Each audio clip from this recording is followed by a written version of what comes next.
بڑا جھوٹ جو حکومت کا پکڑا گیا ہے وہ یہ ہے کہ اسٹیٹ بینک نے واضح کر دیا ہے کہ کرنٹ اکاؤنٹ ڈیفیسٹ میں کمی حکومت کی پالیسیوں سے نہیں ہوئی. کرنٹ اکاؤنٹ ڈیفیسٹ میں جو کمی ہوئی ہے اس کی وجہ یہ ہے کہ سی پیک کے منصوبے پہلے فیز کے مکمل ہو گئے ہیں اور ایل این جی پروجیکٹس مکمل ہو گئے ہیں. سی پیک اور انرجی پروجیکٹس جو مسلم لیگ نون نے شروع کیے تھے ان کے لیے ہیوی انویسٹمنٹ امپورٹس کی صورت میں پلانٹ اینڈ مشینری کی صورت میں آئی تھی.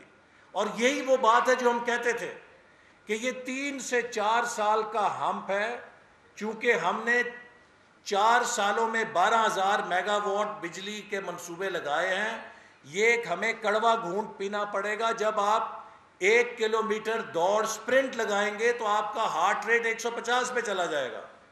لیکن اگر آپ 1 کلومیٹر کو جاگنگ کریں گے تو 80-90 رہے گا. تو ہم نے سپرنٹ کے ساتھ, ہم نے تیز برق رفتاری کے ساتھ بجلی کے گیپ کو پورا کرنے کے لیے ہیوی انویسٹمنٹ کی تھی, جس سے 3-4 سال کا ایک کرنٹ اکاؤنٹ ڈیفیسٹ کا ہم پایا تھا.